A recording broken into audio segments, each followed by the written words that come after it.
नमस्कार, इन खबर में आपका स्वागत है। मैं विद्याशंकर तिवारी हूँ। कहते हैं कि इश्क और मुश्क में सब कुछ जायज़ होता है। कुछ ऐसा ही नज़ारा पेश आ रहा है मध्य प्रदेश में, जहाँ पे लड़ाई चल रही है ज्योतिरादित्य सिंधिया बनाम कमलनाथ में।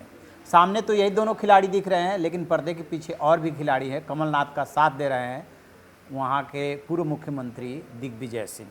दरअसल दिग्विजय सिंह का अपना इंटरेस्ट है, क्योंकि उन्हें अपने पुत्र को वहाँ पर स्थापित करना है, जो कि इस समय कैबिनेट मिनिस्टर है जयवर्धन सिंह।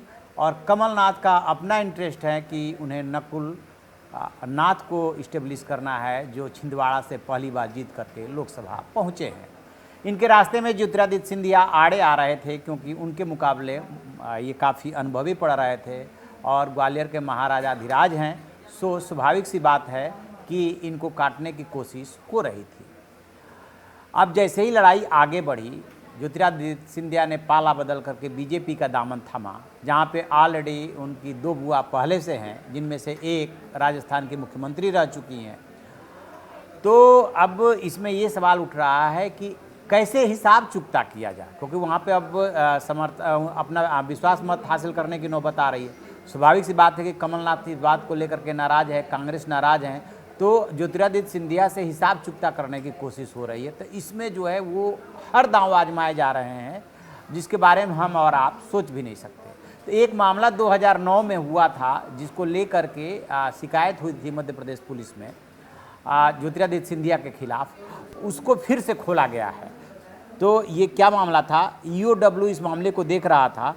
उसके जो कंप्लेनेंट थे वो सुरेंद्र श्रीवास्तव थे, और ईओडब्ल्यू ने जो बताया कि सुरेंद्र श्रीवास्तव ने फिर से शिकायत की है और उसको हम दोबारा से देख रहे हैं। तो हुआ ये था कि साल 2009 में ग्वालियर के महल गांव में 6000 फुट इन्होंने सुरेंद्र श्रीवास्तव को बेची थी। किसने? ज्योतिरादित्य सिंधिया ने।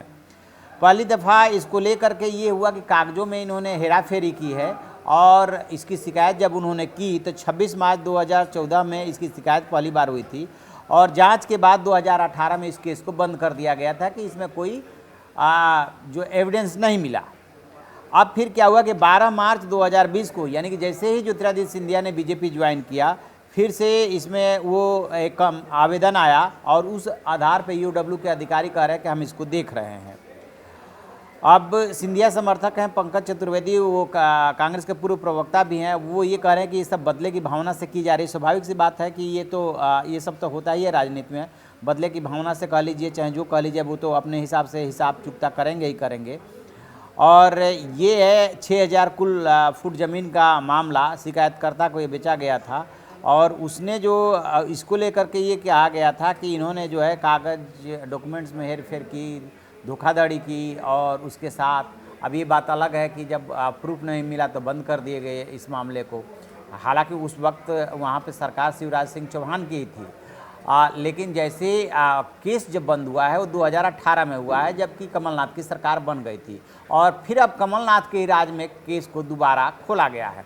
आपको याद है ना, महाराष्ट्र में जैसे ही वहाँ पे उद्धव ठाकरे मुख्यमंत्री अभी बने नहीं थे, उसके पहले जो है पहली सरकार बनी थी आधी रात को, देवेंद्र फडणवीस मुख्यमंत्री बने थे, Ajit Pawar deputy chief minister बने थे। तो अजीत पवार के खिलाफ जो है सिंचाई विभाग के जो घोटाले वाले केस थे, वो एक के बाद एक बंद किए जाने लगे थे। तो ऐसा लगा था जैसे ये कोई बड़ी डील हुई है। बाद में उस पर ईओडब्ल्यू वहाँ का भी सफाई देता रहा कि नहीं, बात ये नहीं, बात ये है कि बहुत सारे केसेज है, कुछ केसेज में ये शामिल नहीं थे, इसलिए उनको बंद किया गया।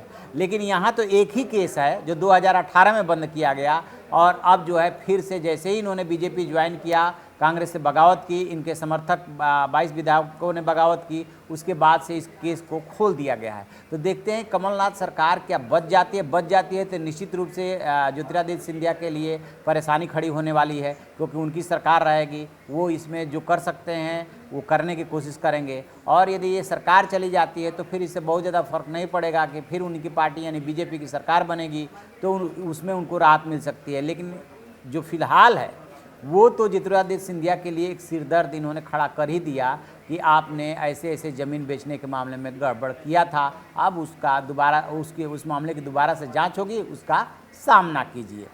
देखते हैं और आगे अभी होता है क्या। तो हम ऐसी खबरों पर नज़र बनाए हुए हैं, जैसे कोई अपडेट मिलेगा आपको अपडेट कराते रहेंगे। आप देखते रहिए हमारा डिजिटल चैनल इन खबर। Thank you.